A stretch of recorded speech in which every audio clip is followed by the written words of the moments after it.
So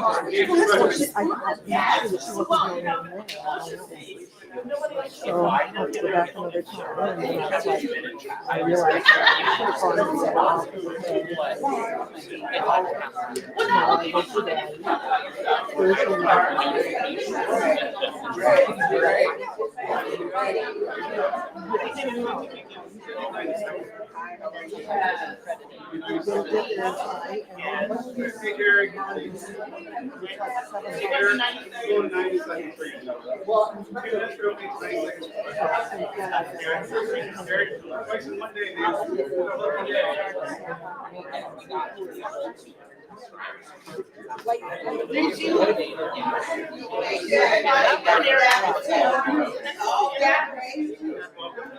All day was good for it.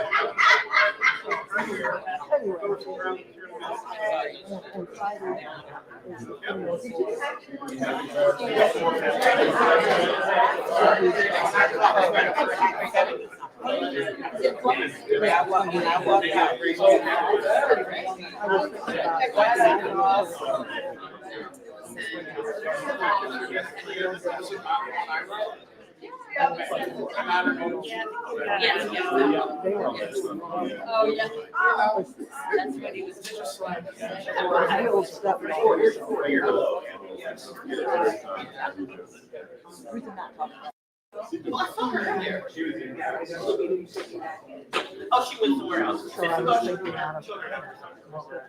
I don't know. Hey, how you doing? What is your outside, please? Not my first choice.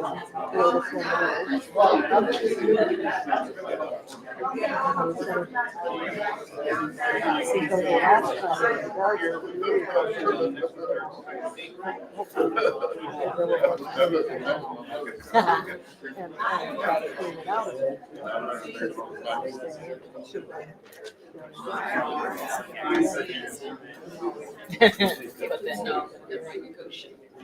And then So I told her.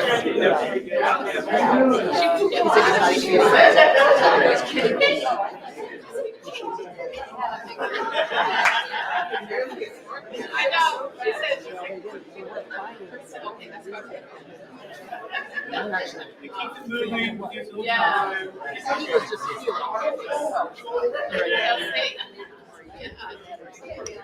it was definitely very and he was feeling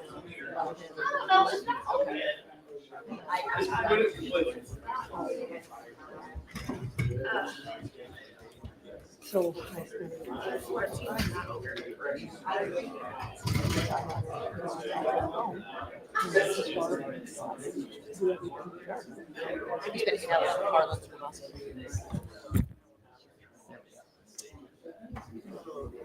before they, decided to leave. And he actually what is it for? Just about the time they told him he could only buy. They said they did the last one.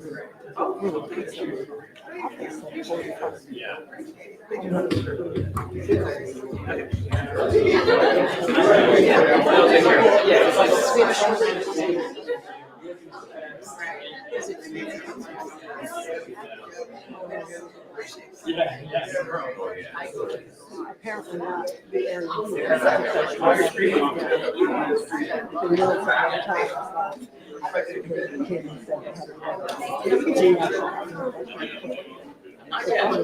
Not yet.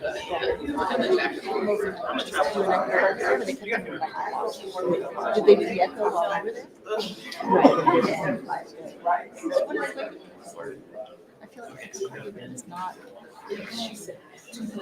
That's not super high tech. So they did it after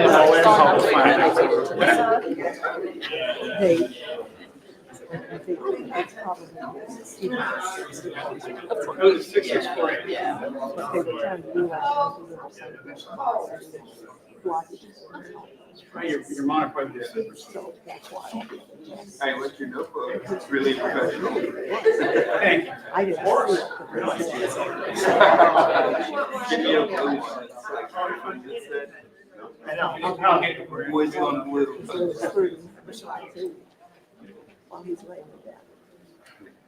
Normally like eighties typical. I don't know. For a lot of people, what haunted me is why. Because he massages. I'm sort of surprised.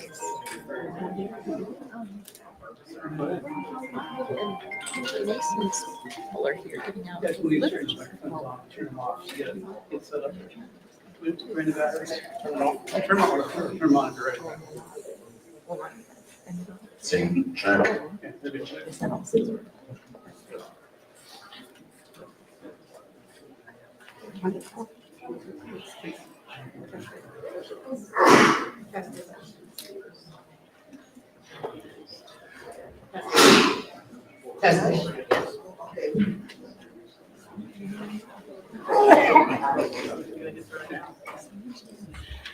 Okay, well, we're gonna get started.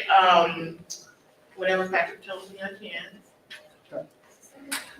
Well, good afternoon, well, good evening, I guess it actually is. I'm Amelia Robinson. I'm the opinion and community engagement editor for the Columbus Dispatch, and I want to welcome you all out to our candidates debate. We are excited to welcome you here in person at the Columbus Metro Library, and also we want to welcome everybody who's watching on our social media platforms and website. Before we introduce our candidates, I'm going to turn it over to Michael Shear. Good evening, everybody. Thank you for being here. I'm Mike Shear, the executive editor of the Dispatch. And we're really grateful to have the candidates here tonight and Amelia for putting this all together for us to start tonight. I also just want to mention real quickly, on our website right now, we've gone to great lengths to put candidate profiles for all the contested races across Franklin County. There's 129 candidates who took the time to respond, including everybody in the room, I believe, here, to that questionnaire. So you can go on there, it's dispatch.com/voterguide 2025, and you'll see a whole long list of races from all the suburbs and from Columbus and wherever. But you can see all the responses from the candidates who did fill out the questionnaire. Some did not, unfortunately, but we'll let you decide whether that this qualifies or not, I guess. But anyway, so I'll hand over to Amelia, and we'll get started and go from there. Okay, so this is very much about you guys and how you can get your questions answered. If you have a question for the candidate, Eleanor is going to be handing out note cards. And if you're watching online, you can also drop a question in the comments. This is, of course, part of our 154 years of service to Columbus and Central Ohio. If you like anything you hear today, you know, we really want you to subscribe. I'm going to invite you to do that. You can if you want to. It's how we keep everything going with local journalism. But seriously, though, we're down for some important business today because obviously the most tough job, one of the most toughest jobs in Central Ohio is being on the Columbus School Board. So we're excited that so many folk stepped up to want to take this role on. We really need a strong school board.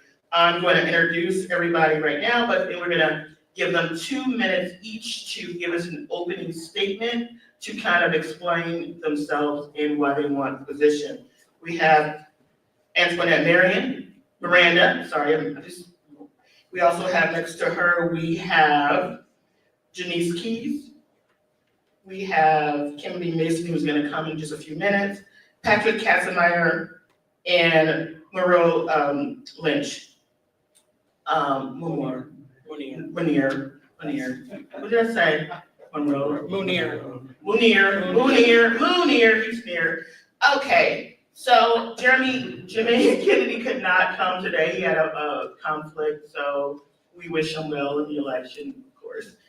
So the first question I'm going to ask is probably going to rattle everybody. I'm sure you never heard any of these questions before. I'm sorry. Thank you. Introduce yourself first. 2 minutes. Check. Can everyone hear me? All right. Good evening.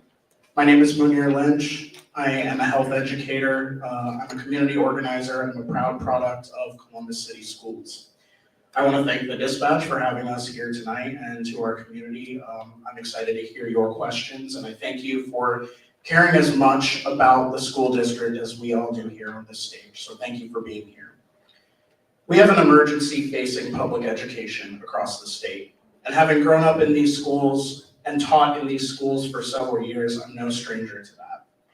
We are watching the dismantling and the privatization of public education before our very eyes, and we need people here at this board who are willing to make the tough decisions as we navigate our future while putting all of your voices first before anyone else's.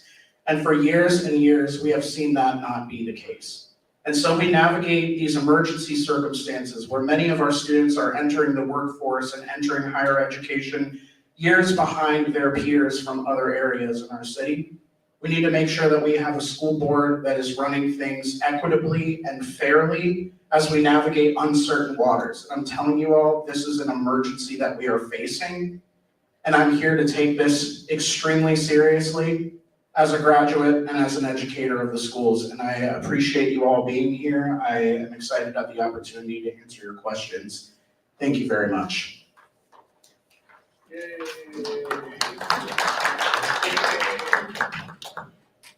Hi, everybody. Thank you for being here and for caring about our schools. And thank you to the dispatch for putting this together. My name is Patrick Katzenmeyer, and I'm here because I believe in our public schools. My wife and I have 3 young children in CCS, and we will be in the district for the next 14 years. Quick bio: I spent the first half of my career at the Ohio State House, working on economic development policy in the Strickland administration and on policy on the Obama campaign. And for the last decade, I've been managing the planning, design, and construction of major public facilities like city halls, libraries, rec centers, and bringing communities and stakeholders together to build transformative projects. I got into the race because our kids' school, Hubbard Elementary, was on the closure list last year, and even though it wasn't closed, the confusion and the damage that was caused by that whole process led to lasting impacts at our school. We lost some beloved staff members, and the following year, the pre-K class at the school was only half filled because people don't want to send their kids to a school that is going to potentially close. I think the board could have done a better job with the process, but I also think our state's efforts, long-running efforts at privatization, have really damaged our public school system and they're dangerous for our community. And I want to fight back against that. Just want to take the rest of my 30 seconds here to talk about policies that I would work on if elected. The district needs a 10 to 15-year facility strategic plan so we can stop lurching from crisis to crisis. We need universal pre-K.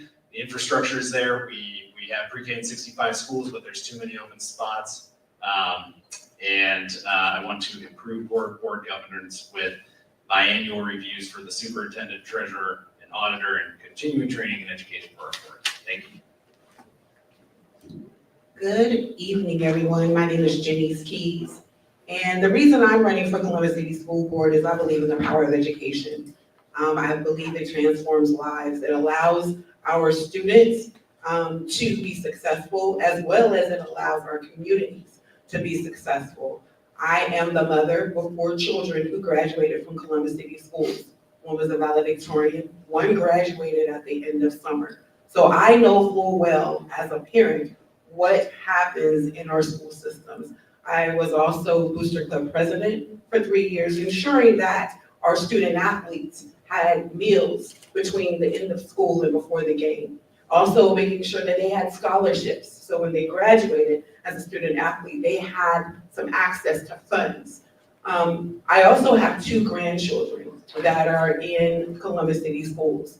And I was doing a lot of complaining because I felt that the board was dysfunctional.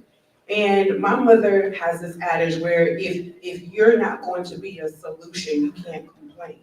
And so the reason that I'm here today running for Columbus City Schools is I have experience in leadership.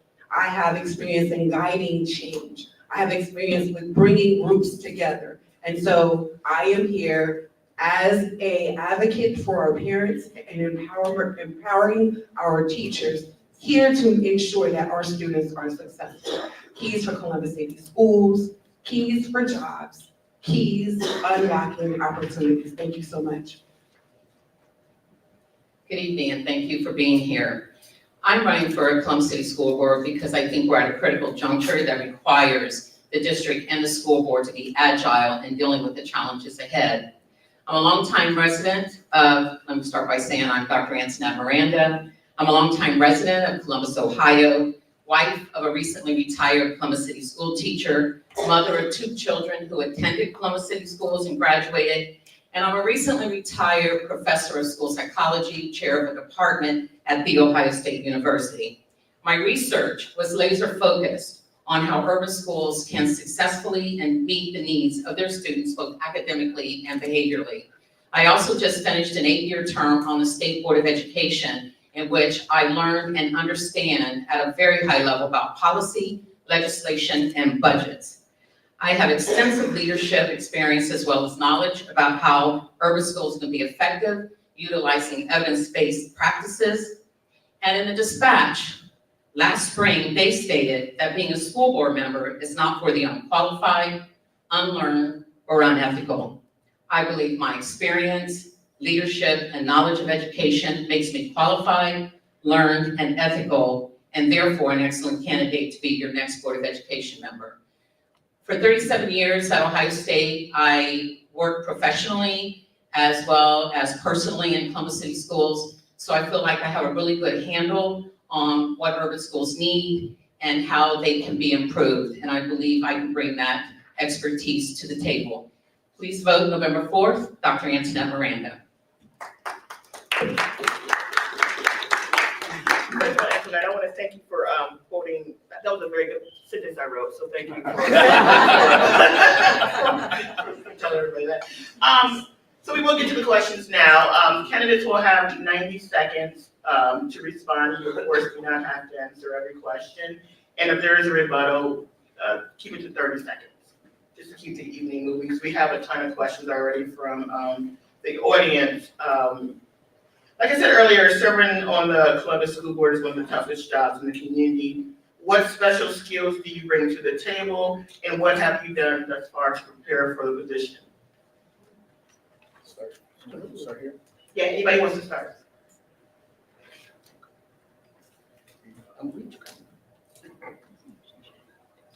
Okay. I'm sorry, can you repeat the questions? I can. What have you done so far to prepare for the position, and what special skills do you have? Yeah, thank you very much. So I, first and foremost, have the lived experience. I grew up in the Columbus City School District in schools that were able to make a lot happen with very little. I know what it's like to show up to the school board and ask for functioning heat and be told maybe later. And so that's the first thing that I bring to the table is the lived experience.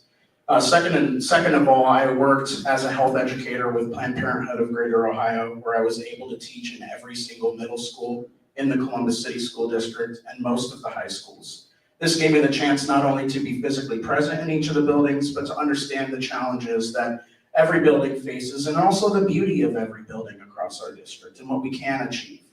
I've also had the opportunity to work very closely with the support staff. Since I was a health educator and a community partner, I understand what it's like to manage a grant partnership between the district and outside entities. And as a public health professional and a nonprofit professional, I clearly understand what it means to do a lot amid budget cuts and consolidations and to do a lot with hard times. So that is the experience that I'll bring to the difficult job of a school board member. Thank you.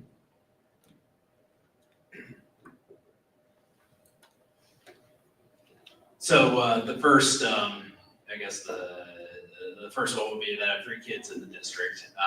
And like I said earlier, we'll be in the district for the next 14 years. So, you know, no matter which direction this election goes, I'll be a part of the district and looking forward to that.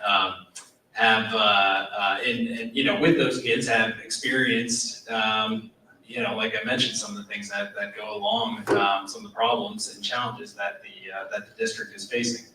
I spent 6 years in the State House, working, on the budgeting process, on policy, and understand that a lot of our problems come from the State House, directly from the State House. There's been a 30-year push to try to attack public schools in our district and throughout the state, and so had the experience working there and understanding how things go through the process there. I've also been planning and building public facilities over the last 10 years. And I think that's an important thing. And, during this time of district realignment, bringing together stakeholders, communities, and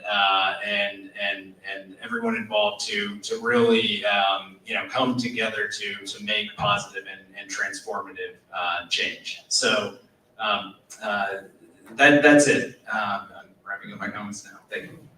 All right, thank you for the question. So personally, like I indicated previously, I'm the mother of 4 children who graduated through Columbus City Schools. We have had great experiences. We have had some not so great experiences, but I'm a parent advocate. Professionally, I received my certification in board governance from Women in Economic Leadership and Development. I thought that was really critical because my dissertation actually is in dysfunctional boards. And so ensuring that I was able to understand what governance meant was an important step for me. I am a member of the City of Columbus's Development Commission, where we meet once a month and ensure that developers come into our city are getting approved or denied. And my goal as a member of the commission is to ensure that I listen to the community. There are attorneys on our board, there are architects on our board. My responsibility personally for me is to ensure that I'm listening. The other is I am certified in change management. I'm very proud of the fact that I can bring people to the table and actually make some resolutions that are good for our environment, whatever that environment may be. Thank you so much. Thank you. Several experiences, but the one that I want to highlight is that I served on the State Board of Education for 8 years. And so when I first was on a board, it was a very functional board, and I discovered that elections matter. And so I have the experience of serving on a board. I understand policy, I understand legislation, I understand budgets. And so that gives me really good experience about going into a board. I have extensive leadership experience. I've been president of numerous organizations, but probably most recently, the thing that really gives me the experience is I was chair of a department at a college. That this may sound familiar, have more money going out than coming in, and a reserve of money that was being eaten up. I met with my fiscal person every single week to look at how we could cut the budget. And so I understand the hard things about making difficult decisions and trying to explain to people why you have to make those difficult decisions.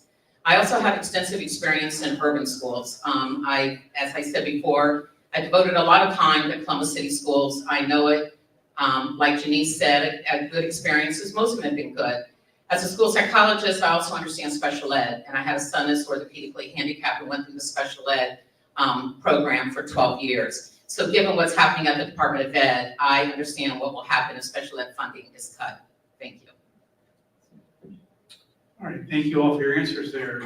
My first question deals with obviously CCS, we have superintendent, treasurer, and other administrators. So what is the proper role of the school board member? Specifically, what activities would you avoid taking part in your job, if voted in? And also, what activities would you embrace that are appropriate for a board member to tackle as if elected? Let's just do that, yeah, that's okay. Sure. So one of the key roles of the school board is to oversee the superintendent, the treasurer, and the auditor. I think, having served on a number of nonprofit boards and boards within the state government, one of the things that I noticed that we're not doing enough of as a board right now is really having those kind of three people work together, there's a disconnect between them. And I think we can do a lot better to get those folks working together. One of the things we can do is to have biannual reviews for these three positions. So right now, they don't do that. So, we need to be reviewing these folks and talking about their performance and, having these discussions with them. And I think that's an important part of the board. Another thing we could do is have board training. No matter who's elected, there will be three new people that are on this board. So, I will want to make sure the board and the folks who work directly for the board have, a significant amount of training. And that's another way we can really, help bring confidence back to the district. I think everything that I'm thinking about has to, goes through the lens of how do we bring confidence back to parents who are going to potentially send their kids to the district. And so everything goes through that lens. So I would have to agree with everything that Patrick has said, but I'd like to add the governance piece and the policy piece. Those are pieces that a board facilitates. They're involved in making some really tough decisions on where we are going, what are we going to do without funding, and how to make us more adaptable in a state of what we're going through right now from the top federally. As well as I feel like the board needs to be more community focused, ensuring that we are in the public's eye.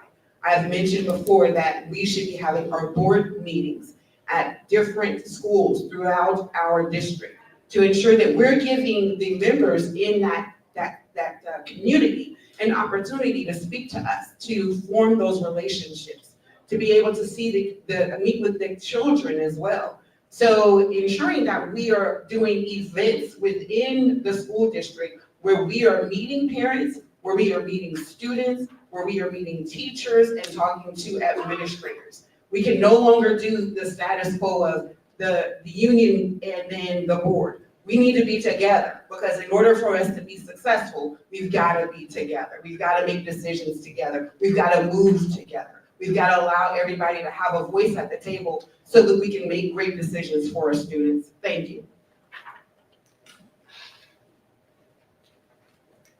Thank you for that question. I agree with Patrick and Denise. And I think that's one of the things really important is we are not here to do the job of Angela Chapman. We are here to support her. We evaluate, as they said, the treasurer, the superintendent. But more importantly, I think we should work in collaboration. Too often, it seems like we're adversaries. That should not be. And so I think that we need to leave our egos at the door, and we need to look at how can we collaborate for the benefit of children. This is not about the adults. It is about the students. What I see the board can do and what I would like to see is us to be out in the community more. One of the things we know that in Columbus, north, south, east, and west are very different parts of the city.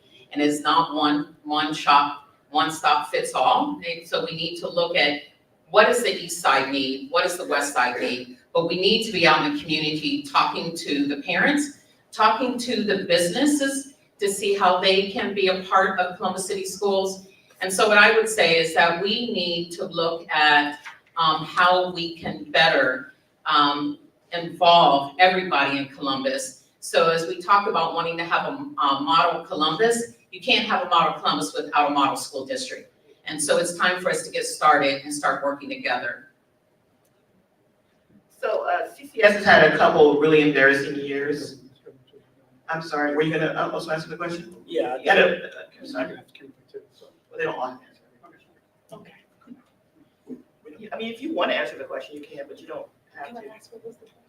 Yeah, we'll come back to it. No worries. Okay. So obviously CCS has had some pretty terrible, embarrassing years, and a lot of it was self-inflicted with the board, from infighting and also some criticism which was deserved from the community.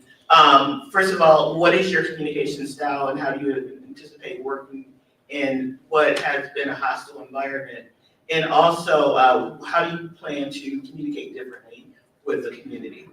So I will take that. I am into ensuring that everyone has a seat at the table and that their voice is not only heard, but we are taking action on things that are being brought to us from our board. So from our community, I'm sorry.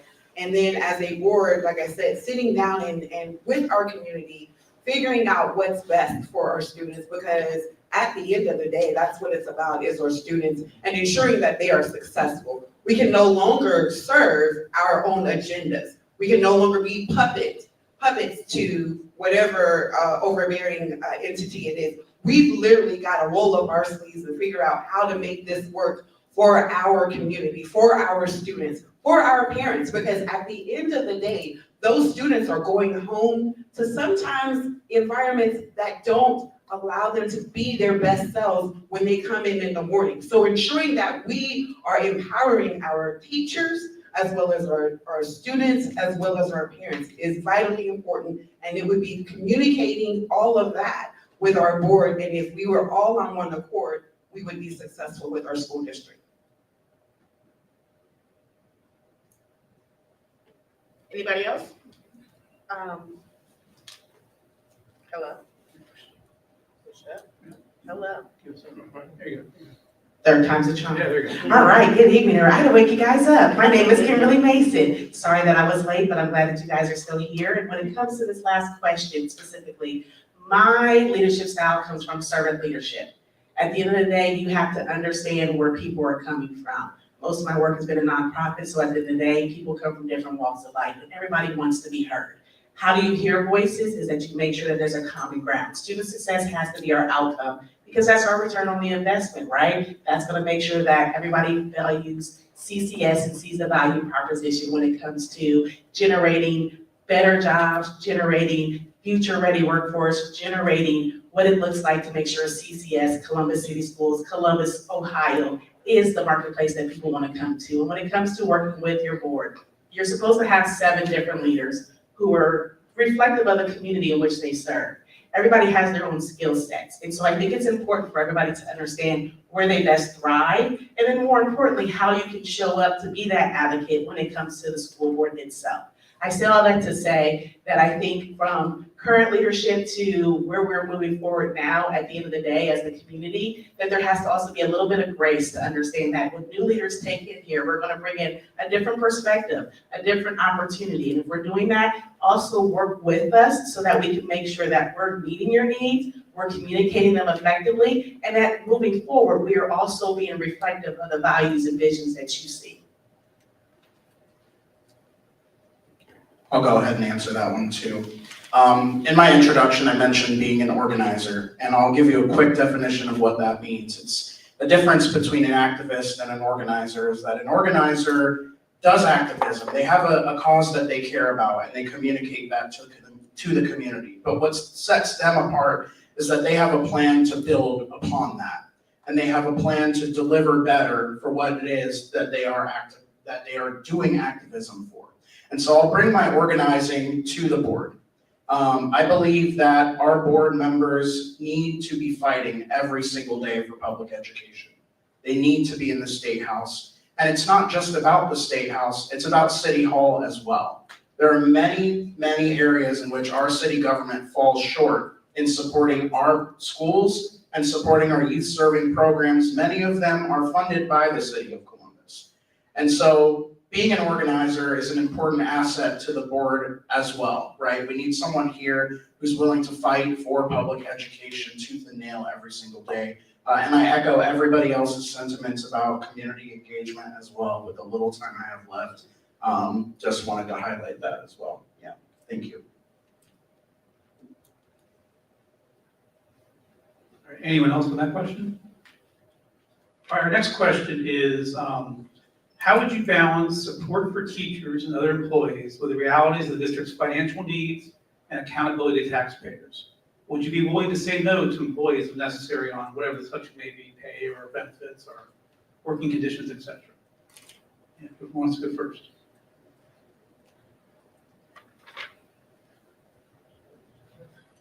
Go ahead.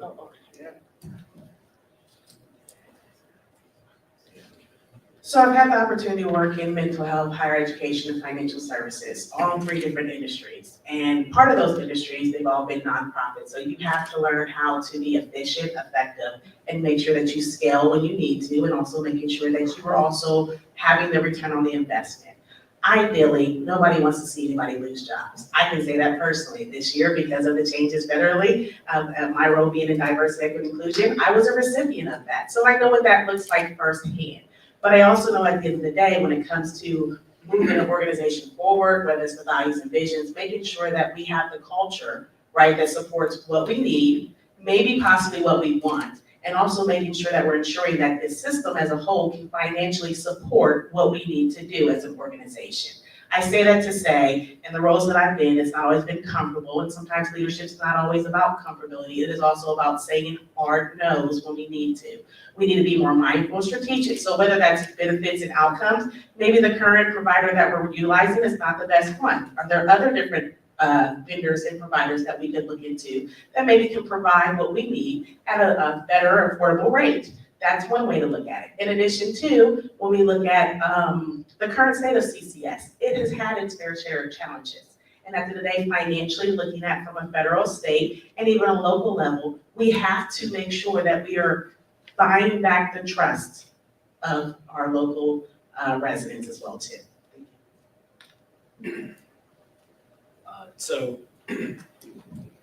our, the teachers and the, non-teacher staff members in this district are educating and watching out for my children, every day. So, I care about them deeply. I've been endorsed by the teachers union and OPSI, and, want to make sure we are, doing absolutely everything in our power to support them. I think it's important to make sure, they have good benefits and a strong salary and the promise of a career pension to make sure we're getting the best teachers in our district, and that's how you have a solid district.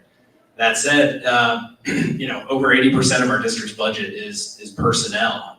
So it's a very difficult road to walk, but I would be hard pressed to do anything that cuts back on any of our teachers or OPSI members' salaries, and I think there's a lot of different places that we're going to have to look at to find the cuts needed to balance our budget.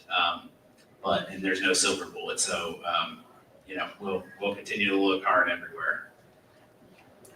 So I just want to briefly say that I believe Columbus City Schools is top heavy. And I believe some auditing and some research needs to go into that. But I do not feel that teachers who are essential to our children being successful should experience any deficits in benefits that they receive. That's my solid stand, that is that our teachers need to be rewarded, need to be compensated for the hard work that they do to ensure that our students are educated. Do they need to be developed? Yes, they do. But we need to ensure that they are compensated equally or fairly. That's important for me. Thank you. I'll go ahead. What I would say is I think we need to be very strategic. $50 million has to come from multiple places. I think teachers, but also the support staff, instructional aides, bus drivers are critical to our kids. So when we think about where our cuts are going to be, I think we have to be strategic. I think we have to look at data to make a decision about what we may not need, and then that's where we cut. That's what I had to do, and my job as a chair is to try to figure out where are we going to cut the money without doing harm to the students that were in our program. And so I think one of the things we're going to look at is attrition would be the first thing to look at. What attrition will happen so that, or positions that are open that we don't, that we have not filled. And if we do that, then hopefully we won't have to cut into the meat of the staff that is there. I think staff are critical. We want to make sure that they know that we value them. And so we have to make sure we take care of them. And so what I would say is that, yes, there will have to be some cuts, but I hope we are very strategic about it and that we look at the data to drive our decisions. Obviously, several of the questions are about school closures that we got in advance. I'll read one of them for you. Several board candidates have advocated for a long-term facilities master plan. However, over the past 10 years, CCS has had 4 formal FMP processes involving a citizen task force working with CCS. Each time the task force made concrete recommendations for building closures and a plan for new construction. Each time the board voted down most or all of the recommendations. My question is, what possibilities are you planning to do differently? What are you possibly planning to do differently?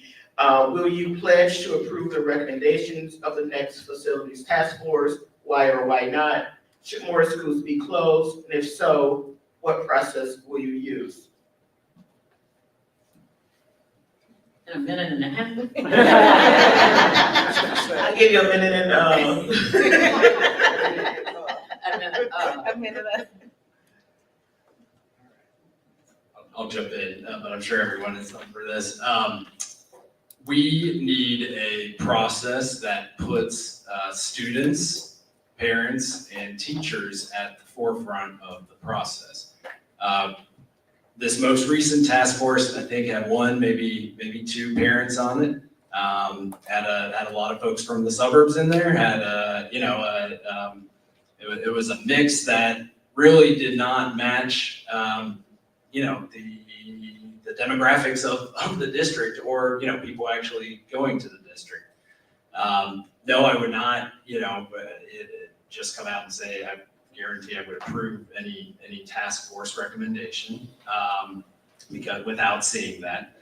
And I think the process needs to be slowed down. You need to have a process where folks can have the confidence that their school isn't going to close next year. If I'm going to send my kid to a school, then I want to be sure that school is going to be open. So I don't think anyone, I won't speak for everyone. I'm not saying that no schools will ever be closed again. I think that, though, that we need to do this, very carefully. And I think the dream is if we can do this, long task force, we can get to the point where we are eventually talking about new facilities and how that can kind of transform our district. Rock, paper, scissors. So a couple things come to mind. You mentioned how there's been 4 recommendations for a facility master's plan, right? What was the point of not taking recommendations? That means that we spent money that could have been utilized and maybe help curb this deficit that we're in, right? So we have to be mindful as far as if we're gonna have recommendations or outside entities come in and give us solutions. Next, when it comes to school closures, they're not ideal. It's not just necessarily if you look from a job standpoint, but if you look from a busing and transportation standpoint, it's the legacy. We have a school district that's been around for 180 years, about 18 decades specifically, right? So you have families who have gone through and sent their kids there. And closing a school doesn't necessarily just impact, I should say, the students, right? But it's the families that it serves from a holistic standpoint. Recently, I had the opportunity to be at Buckeye Middle, which is on a school closure list. It's a half an acre school on a 6-acre property, I should say, at the end of the day. And the families are devastated because at the end of the day, what does that look and feel like? When it comes to having recommendations and conversations, I think we have to be strategic to looking into our backyard, specifically like a recommendation to move all high school to Mary Franklin and then to all middle school to South High. But South High has a strategic booster and PTO and also community liaisons that support that as well too. So if we're gonna look at closing the gap at the high school level and making sure that our students are graduating efficiently, effectively, how do we be more mindful in this space? So I say all this to say, and as I conclude, is that when it comes to school closures, we need to look bigger. We need to be mindful. We need to understand that Columbus is also a top 5 rising city, which means that we're gonna still have growth. And what does that look like to being prepared for that too? So I just want to add that I feel that we need to slow down, agree, Patrick, because what we really need to do is ensure that we hear from our parents, our teachers, We can't be in the back room making a decision on what to close and when to close it without the full benefit of our teachers giving, and our students and our parents giving some type of feedback. And that's not fair to our community, that we are putting these different the closings to. We need to make sure that our students and our parents and our teachers have some kind of feedback in regards to what we are deciding to do. That's where we are allowing the community to have input and actually coming up with different decisions, different resolutions on how to come up with a soundproof agenda where our students will be successful. Thank you. If I could also add to that, I wholeheartedly echo the sentiments of everybody else that we need to bring the community to the table in these decisions. And I can't promise that I would approve anything a future task force would recommend to us, but I would want to be more confident in that answer. I would want to be able to say that I would be confident in my task force in the first place. I would want to make sure that the task force actually does include CEA, for example, and other organized labor groups that represent our people. I would want to make sure that they are representative of the racial, ethnic, and linguistic diversity of the city of Columbus in general. And so we need to completely overhaul the school closure policies that the board has that we're currently foregoing to make the decisions to close the last round of schools that we just announced. So we need to completely look at that policy to make sure that every step of the way we know the evaluation phase of what we're going to announce may or may not be closed, what the process looks like over the course of several years, where do people go, where do personnel go, so that we're not just losing staff to other districts and students to charter schools and private schools in the process of leaving them lost in our school district. So we can do a lot better for those people by completely overhauling that policy and making it one that truly reflects the needs of the city of Columbus. Thank you. I agree with what everybody has said, but we also have a reality check. And the reality is that we have 30 in a district, other districts our size. We have 15 schools below 60% enrollment, and some of them are newer schools. So that's our reality. This is going to be hard. But I do agree we need to have a plan that includes all the constituents that have a stake in this. One of the mistakes I think we made is that we closed schools without telling teachers where they would be going, where students would be going, and what our plan is with the building. And so as we develop new strategies, we do need to go slower, but I think we also need to have a complete plan so that when we're talking to constituents or communities, we have a plan that they can buy into to make sure their students aren't left behind. And so I think we can do that. I really think that's what's been missing. But I think if we use data, again, I'm a data person, evidence to show that where should we go with this, but it has to be a long-term plan and not be siloed. Thank you. I'm going to combine one of my questions and a question that was submitted earlier to us. My question is, what are the criteria that you would use before asking taxpayers to approve another tax levy? And one of the questions we received from the public was, would you support an earned income tax or a property tax request going forward? Can you repeat that question? Yeah, what are the criteria you would use before asking taxpayers for more funds for the district? And if you came to that decision, you need to ask for more funds, would you prefer an earned income tax or another property tax? So I'm going to start right off and say, we need to prove to our community that we can actually manage our funds. We have not done that yet. So to ensure that we are actually managing the funds, once we do that, then we can come before the community and say, we need some additional dollars. And that's just not managing our funds, that's also managing our grades. our students graduate. That's all of the above. We cannot ask, to me, my criteria is, you do not ask for more if you cannot manage what you have. And yes, we do not have much, but we need to manage what we have so that the community has trust in us. And they can say, well, they're asking us for more money, but they proved to us that they can do this, this, and that with those monies, those dollars. So ensuring that our community trusts us is vital.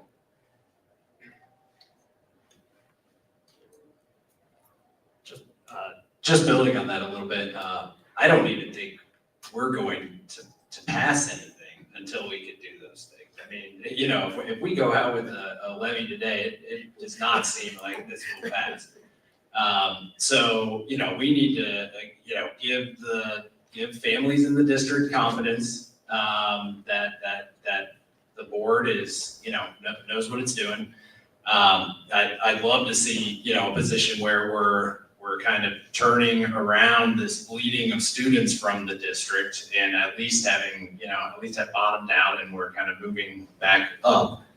And, you know, part of that levy, you know, would need to be some kind of, you know, as part of the master plan, some kind of new facilities. We need to bring, you know, provide, selling a dream at least.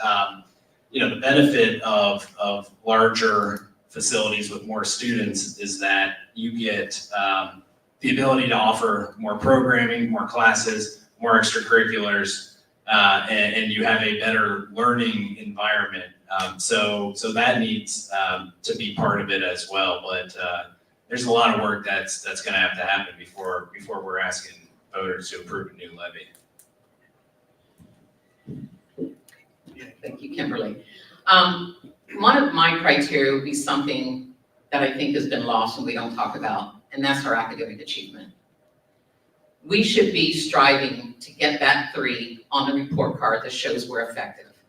And right now, we're so bombarded with the money issue that sometimes I feel like that's been lost. We have improved our graduation rate, but our graduates are only 35% proficient.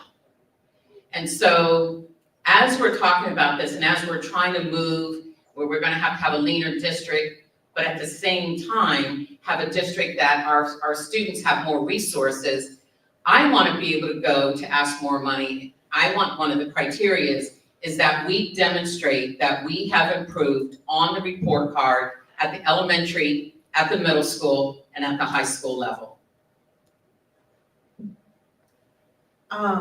Couple things that come to mind. First and foremost is redefining our SMART goals for Columbus City Schools. At the end of the day, when we look at community engagement, when we look at financial responsibility, there is no accessible dashboard to kind of let the community know exactly where we're spending things at, what does that look and feel like, and how, more importantly, how the community itself can track what we're doing and being accountable. So I think we need to look at our SMART goals. I think we also need to be mindful that as the job of Dr. Chapman, right, making sure that she's carrying forth everything we need to do.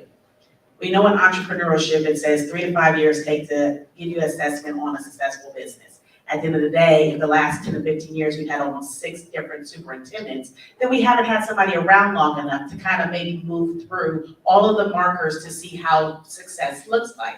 Right, so we need to make sure that as we're working with Dr. Chapman and holding her accountable and her team to making sure that the plan in which they put in process, those are aligned with the SMART goals. These are SMART goals that the community can assess. And when we're having these community town hall conversations, that is a topic that's included at that moment, because then if the community, I believe that the community knows exactly what's going on, where our deficits are at, and how to best help and support, there's solutions in our backyard that they can step up and help up as well too.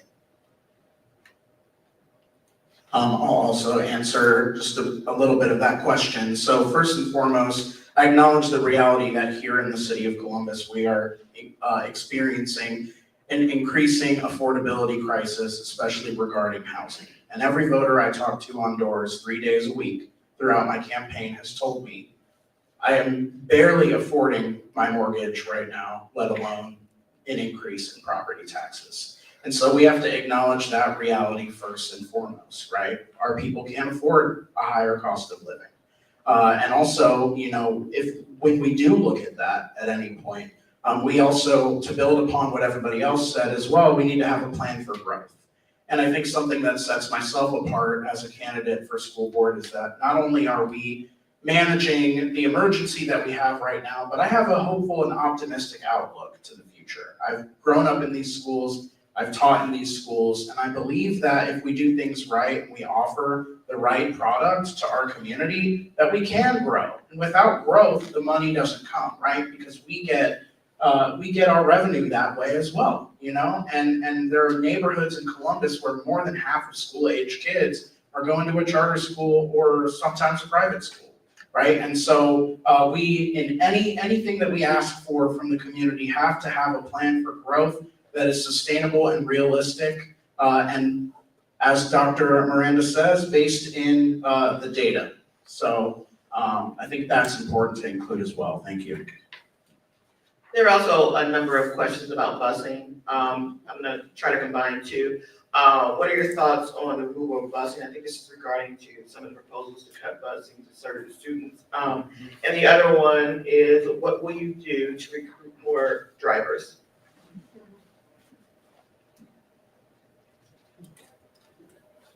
So I think with the first half of that, understanding that with the school district that has had a fluctuation in chronic absenteeism, and that's been with transportation, that maybe removing transportation is not the best and ideal situation. More importantly, also think about what's the plan and process as well too. Now, ideally, do we have like the opportunity for students to complete the Columbus Promise and go to Columbus State, which is on a bus line, and continue their education? Absolutely, but is that something that we're kind of working into? When we're having those conversations with CODA and LINCUS, and while that's still a project coming in the near future, are we being mindful and strategic of what does that look like from accessibility? Specifically where I live on the south side of town, the bus comes at 6 in the morning and 6 at night. So if I was a high school student and I needed to catch it and get home, that's not gonna be ideal. I'm going to be late at the end of the day. And who's going to also teach a child how many transfers it takes to get from one side of town to the other as well too. But I say all that to say, keep it in mind from a bigger perspective of the second half of the question, centered on recruiting drivers. At the end of the day, we have to be more mindful. So trades and certifications should never left the classroom, which means that if you're going to have your CDL, at the end of the day, not only from a competitive standpoint, but who do we have in our backyard and how are we cultivating that talent so that they want to be bus drivers, specifically for Columbus City Schools? What does that look and feel like? And I think at the end of the day, I have the resources and tools of what it looks like to formulate a partnership that makes sure that if you come for Columbus City Schools, that is available there, because we cannot remove busing and we also want to recruit drivers as well too.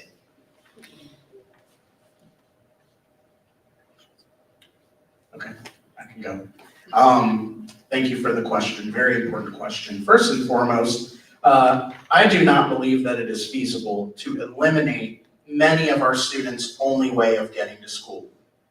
We are in a unique position in Columbus that we do transport high school students, but it's because they have a need for that transportation, and we can do so more efficiently. I recently woke up at my mom's house as if I was a student, and I took the bus to my high school in Columbus City Schools on CODA, and I walked. It was a mile walk to the bus stop in the very early morning, probably around 5:15 a.m. And then getting on the bus, you got to transfer, and then total, it's an hour and a half bus ride to get to my high school. And I did not arrive on time for school to get breakfast and to get prepared and ready as if I were a student. And so that is going to be the case across the city, because if you live in Columbus and have lived here throughout your life like I have, you know that we don't exactly have the most efficient public transit system in the first place. So that is not a solution to me. And then for the recruitment of bus drivers piece, I've said this in other forums that we've had together, that if I were someone with a commercial driver's license, I would go somewhere else in the city. I would go work at Amazon where I can make $5, $6, $7 more per hour to do the job that I'm qualified to do, rather than coming to Columbus City Schools. So we have to take better care of our people, as we have a nationwide bus shortage, to bring those people in to do the job to help us out. And I'm way over time, so I'm sorry. I'll do a quick short one, but agree with everything Munir said. And it's also tough to see eliminating busing for high schoolers as helping in a district that has an over 50% chronic absenteeism rate. And I just don't know if we get the bang for our buck that we need when you're cutting buses. We have a $50 million deficit, and I think it saves about $3 million a year from cutting the busing, and to do something that could potentially increase the absenteeism rate just really scares me. And I'm gonna agree with the absenteeism, and what not having a bus would do to that. We have also students who have struggled after the pandemic, who have anxiety issues, who wants to get up at 5 o'clock in the morning and catch a bus to go across town to get to school. Are they gonna make it? And I will tell you this, I have a child that would love to have a bus pass to go across town. He wouldn't do it every day, but he probably would have done it where I'd be like following him on my phone as to where is he at right now, and knowing that he wasn't at school. So I think that might be a risk. But what I will say is we do have vans. What I will also say is when I did a couple of clap-ins this year, I saw 2 and 3 students getting off of big buses, big yellow buses. And so I also saw the vans that are at Fort Hayes. And I said, we need to actually go to the vans as a form of transportation, because those individuals don't have to have CDLs. So then what we're doing is we're actually employing other people into our school district. So that's something that we really should consider.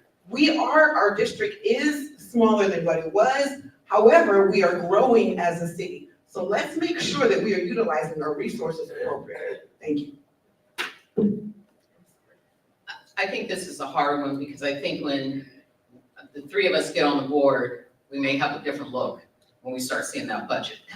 And so there are some realities. 9.5 million miles annually compared to more than 2 million miles in Cleveland and 600,000 in Athens City schools. That's what we cover. They spend 6.2% of its budget on transportation. So again, when we have to cut $50 million, it's really hard. People may know the reason why we focused on 9 to 12 is that it's not a state mandate. State does not say you need to transport 9 to 12. In addition, we are the only urban school that transports our 9 to 12. Our absentee issue, yes. But here's what I think we need to do. We need to make sure why kids are absent.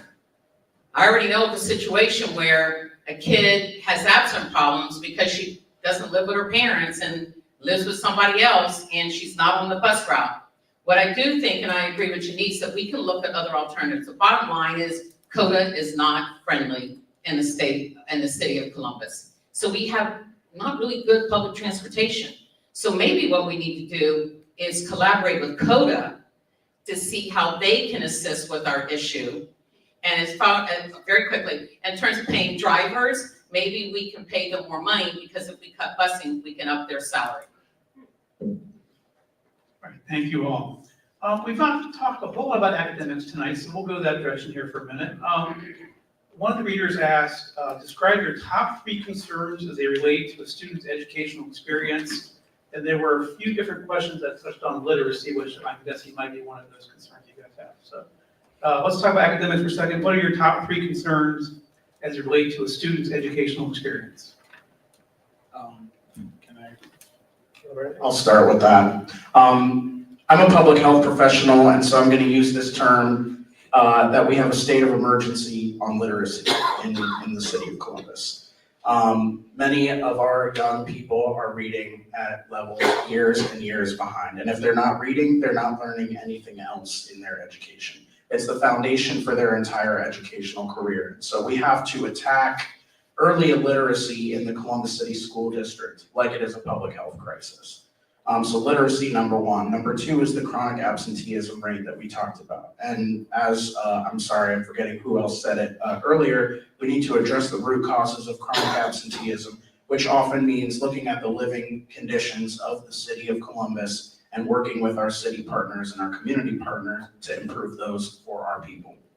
And then lastly is readiness after K through 12. Not everybody's route is going to be going to college. And I actually just spoke with a student group at Ohio State last night, and their faculty advisor had let me know, I love this Columbus Promise, but many of my Columbus Promise students just leave. They just drop out because they're not even prepared for their time at Columbus State, let alone at Ohio State.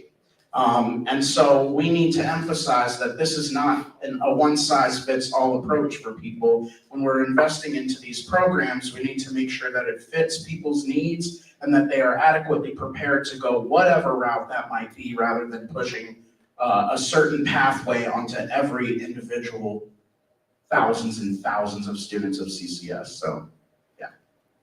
So I'm gonna go the route of the IEP and 504 plan process.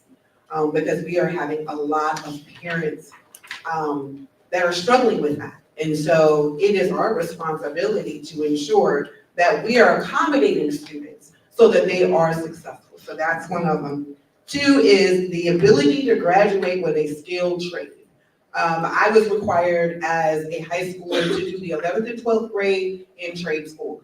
That does not mean you don't go off to college, because I did, but what that does is it prepares you to be able to graduate and be able to go out and take care of yourself if that's what you want to do. So ensuring that we have those programs that will allow our students to graduate, and that we have the spots in which they can graduate. Because, not sure if you know, but the welding program only has 13 spots. We had over 100 students apply for the welding program. Imagine graduating and being able to weld. That's great money. So ensuring that we are having the programs and the capacity for our students to graduate. And the third is reading is fundamental. And if they cannot read, then we've got a problem. Those are the three. Thank you. My top three, I want to talk about literacy. One of the things we know that most of our kids come into kindergarten 2 to 3 grade levels, 2 to 3 years behind already, their suburban peers. So the first thing is they have to play catch up. Science of reading was mandated by the governor. It's been in the schools almost 2 years. We probably will not see the effect of those literacy goals for about another 2 or 3 years. So while we're looking at it, I know we have 1.5 stars. I attribute that to the fact that it's going to take some time for that to take hold, and then we'll probably see the gains. I've talked to the literacy people. I'm encouraged by what they're doing in the Columbus City schools, and they are encouraged by what they're beginning to see on some of the tests. One of the important things we need to know is that from kindergarten to 3rd grade, students are learning to read. From 4th grade on, they're reading to learn. And if they do not have vocabulary, they will struggle as they get older. That is the reason why there are times where they look great and then they get to 8th grade and the reading scores start to plummet. We also need to have rigor in our coursework. I think that's going to be really important. We need to do that more by having AP classes, but also making sure teachers are challenging students. So we're not enabling them, but we're empowering students. And finally, social emotional learning. We need to have schools that have positive culture and climate so that students feel like they belong in the school, which I think will go towards academic achievement. Real quick, just to build off of that, I definitely do agree with the social emotional learning aspect. As somebody who's worked with youth struggling for mental health and drug addiction, understanding that you have to have that bridge to being able to understand the curriculum and how that curriculum can provide opportunities. Safety and health as well too, at the end of the day, just looking at what does it look to be self-sufficient. So that's a term that I use a lot in my campaign, is self-sufficient adults. In my last role where I had the opportunity of supporting students into a specific industry, at the end of the day, a lot of them were not self-sufficient. And that was just from completing a simple application to interview skills, soft skills development. And so when we look at our future leaders, not only does the classroom need to bring in and close the gap from literacy standards, math standards, but also in the same sense, what is it going to take to be self-sufficient? How are we going to make sure our traditional students, our ELL students, our students who have special needs are going to be able to transition in today's workforce as self-sufficient adults? What are the tips, tools, and resources that we need to be able to provide to them to making sure that when they go out here, regardless if it's continuing education, if they have a trade and certification, that they're gonna be able to navigate, because we know that that also brings a strong economic landscape as well too. At the end of the day, we've had our seniors specifically who have paved the way and burning in the back of this next generation, and we need to make sure that we're not proactive in making sure that our students now are walking away with a clearer vision of what does it look like to be successful on their own with tips, tools, and resources. Agree with all my friends up here, but I would just adding to the literacy piece. I think a lot of that starts in pre-K, and one opportunity, I guess it seems like we have, is that we have 65 pre-K classrooms and teachers, things that we've invested in. You have to get, state licensure to have a pre-K class. So we've done all the hard work, but these classrooms are not full. They're not full. So we have about 2,000, a little over 2,000 kids in pre-K. We have over 4,000 kids in kindergarten. So, getting kids into pre-K gets kids into the district to kind of start them off in the district. It's a huge financial benefit for parents. It gets them ready to read and learn ahead of kids who are going to daycare or whatever it is. I think some easy ways we can help this is to increase our marketing for pre-K. My daughter started pre-K this year. We got about 50 flyers from a bunch of different charter schools, pushing our kids to go to these charter schools, and we need to do a better job with that as a district. Also, we don't bus our pre-K kids. We used to bus our pre-K kids. But there were 2 kids in my daughter's class that dropped out the first week because they didn't realize that they couldn't ride the bus. And my son rides the bus every day. It'd be very easy for my daughter to just jump on the bus with him. But we don't do that. So there's some policy and not high cost changes that we can do to get more kids into pre-K. Okay, this is a question, a lot of talk has been, a lot of comments have been made that, Columbus is growing, but obviously the district is not growing. How can we increase enrollment in CCS? And person also wants to know, what can you do as a school board member to affect the state house politics and the desire to increase vouchers for private charter schools? I think there's a couple of things. As a candidate who I am, I'm more of a community liaison. I believe you have to work with the community and listen to what they need and want best. So when it comes to when families are leaving, as I mentioned, being at Buckeye Middle or other different schools that I've been at, when I ask a parent, why would you leave? Or specifically, if they know that their school is going to leave, it's automatically, I'm going to choose this school. But why? It's because either the solution as far as academic rigor, whether it was special needs, whether it was accessibility, that was available in their backyard.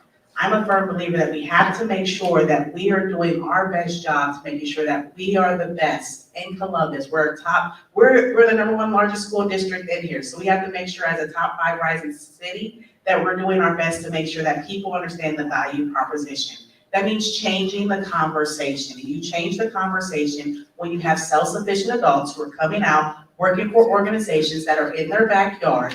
That within itself will make people view it differently. I say that looking from the South Side. The South Side used to have Buckeye Still, and Parsons. When kids were able to see their families going to work, you made a decision if I'm going to follow the footsteps or if I'm going to continue my education.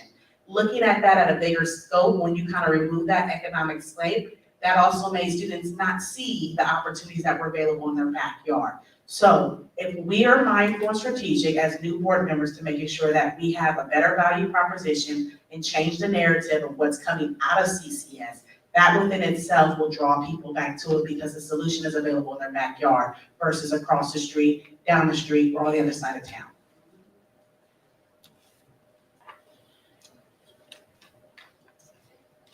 I can go. Yeah, anyone else? Go ahead. Can we hear me? All right, good. So first and foremost, we can at least do something. We can at least be in the State House. I don't know the last time I interacted with a Columbus City School Board member advocating for education in the State House. And so we could first and foremost be there physically. And you know, there are many things that we've seen actually come through the State House, such as just this week, the passage and adoption into law of a bill that sets better limits on religious release instruction time.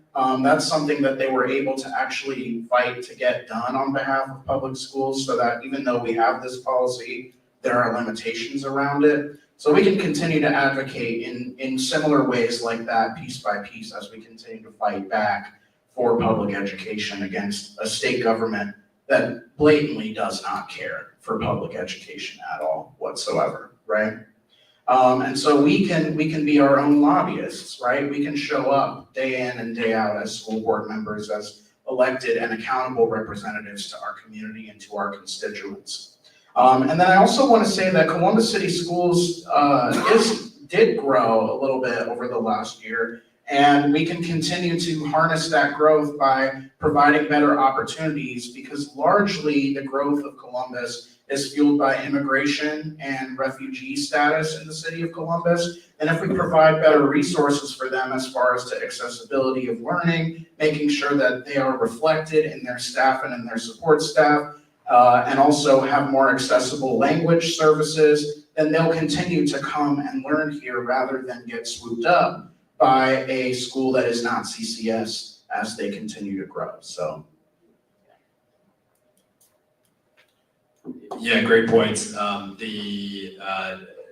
Just going, not to dwell on it, but going back to the pre-K piece, that is another, you know, to the question of how are we increasing the number of students in the district. I mean, that's getting them in early, getting families used to signing up for school, and, you know, things as easy as that is a huge component to this. So you know, pushing the pre-K, I think as Dr. Miranda said, striving for that 3-star ranking to give families the confidence, and as a school board member, agreed, being present in the State House, and you know, back to board governance, showing a healthy, competent board will, you know, that alone can do wonders for giving families confidence to send their kids to the district. So I think a lot of it is,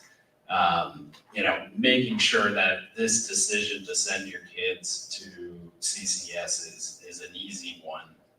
That's where that's important. So I would go for a strategic initiative in regards to our advertising about our great programs. Because we don't hear, the community doesn't hear enough about that. And we need to ensure that our community understands that there are great programs that we offer that have great marks, that the students can come into those programs and be successful. For instance, we have the pre-K programs that are great. We also have career tech education, and I'm going to tell you, I remember watching Channel 10 News, and they actually did a broadcast on career tech education. It was Career Tech Education Week.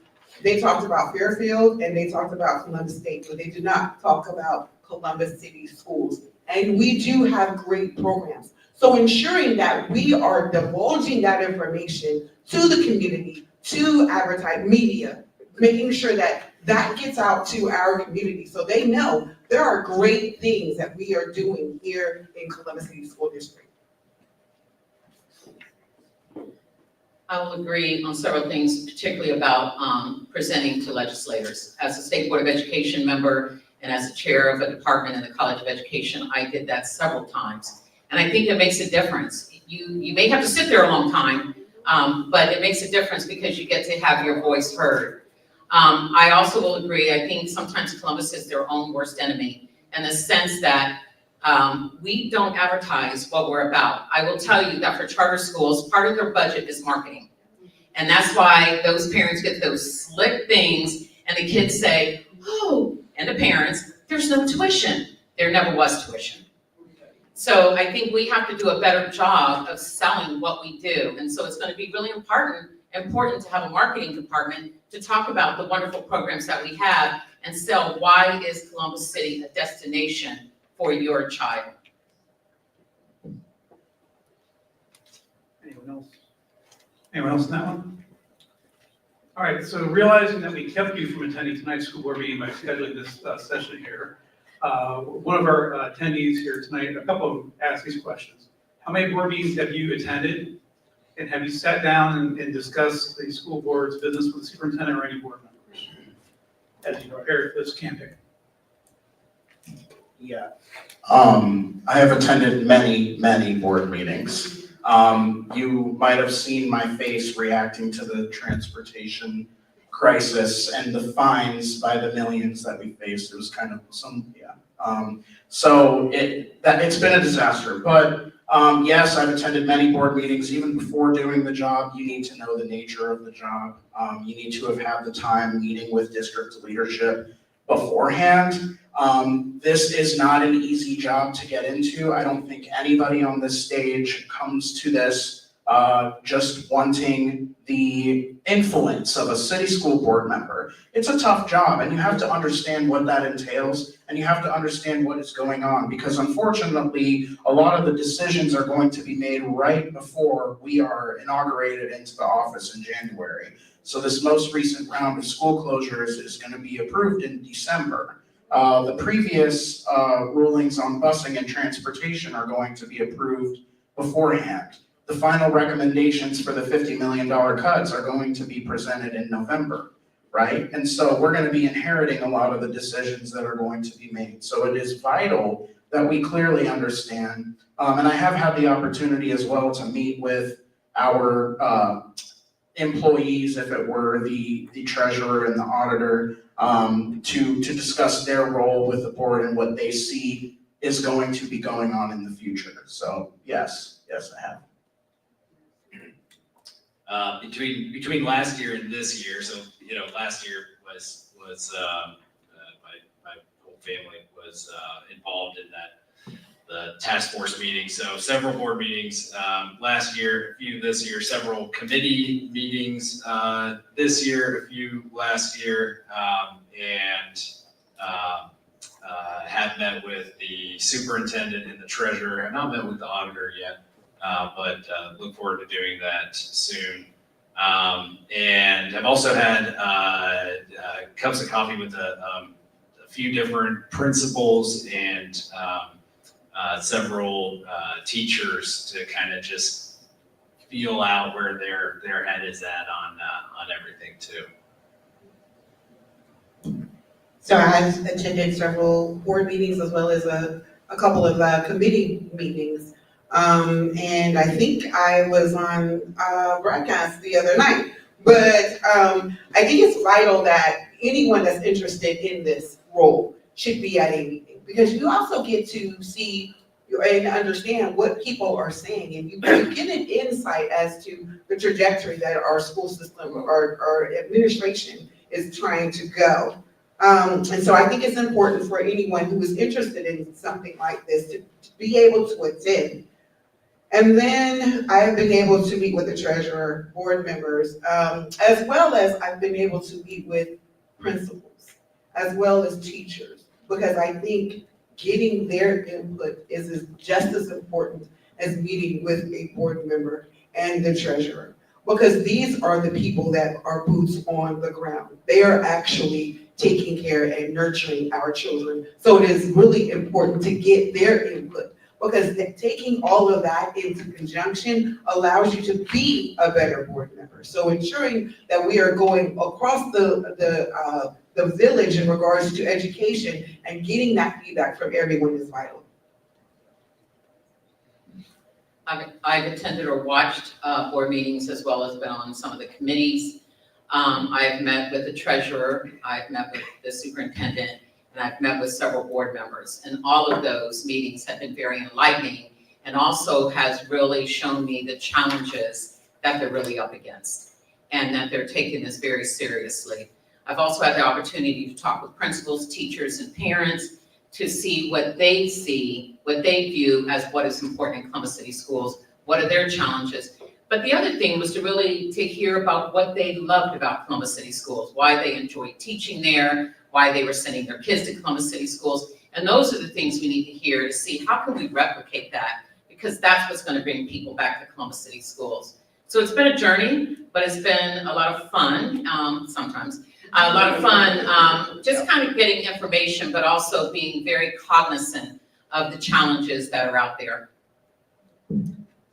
Definitely as somebody who, this is my second time running, going to board meetings and attending and watching them is nothing new.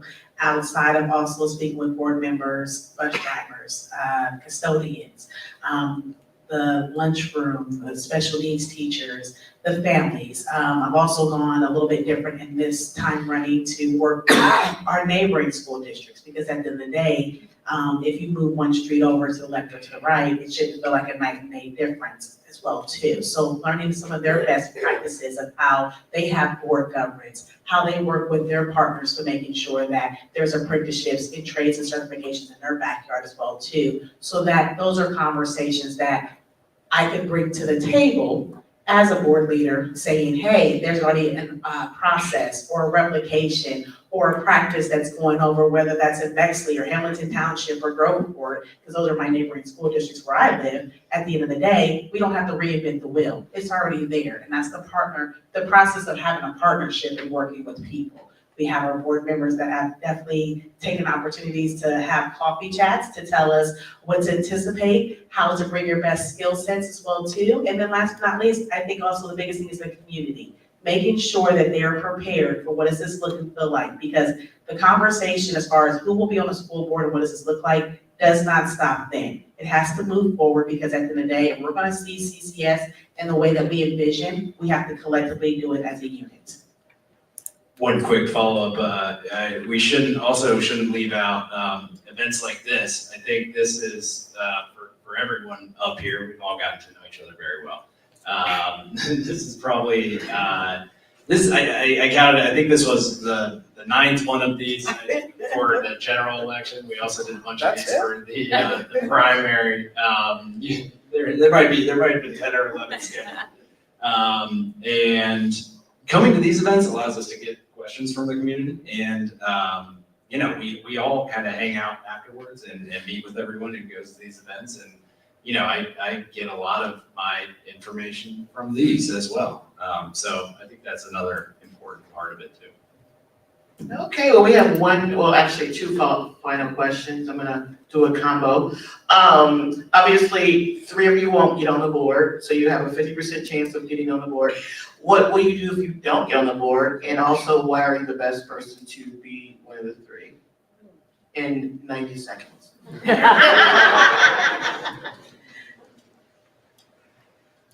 You help. Okay, now wait for the green light. So I say this to say, this isn't my first time running for school board. Netflix was not on my 2020 bingo card as well too. When I ran back in 2019, it was from the work of a PTO president that we were doing specifically, and just being the community liaison that I am. Ran that race successfully, because at the end of the day, when I did lose, it was a lot that went on. My husband had passed. And so at the end of the day, I understand that I'm not the only person who has grief. My children had to walk through that experience as well too. And sometimes in a leadership space, it's not always about what you're able to navigate, but also being a light for other people to be able to see at the end of the road too. So I say that to say, my promise to the community was that I would go home, focus on my family, do what we need to do, and that if they needed me, please do. And this year they tapped on the shoulder where we got back out, got our signatures in 1 week that you need to get certified on the ballot. So that let me know that the community spoke loud. I'm somebody who works with the community. So at the end of the day, it's about what the community needs, because one day I want to retire. I want to make sure that the home value property that I have available is available for my kids from a generational perspective. I want to make sure that they have good jobs and that they have solid education specifically. So at the end of the day, it's not about necessarily where I'm looking to go, it's where I'm best needed to be served and how to serve at that moment. And so regardless of what happens in this journey, my name is Kimberly Mason. You can find me, and I say all that to say, but I'd be happy to be on the school board because I think I have a unique perspective from a personal and professional that's needed to move CCS forward.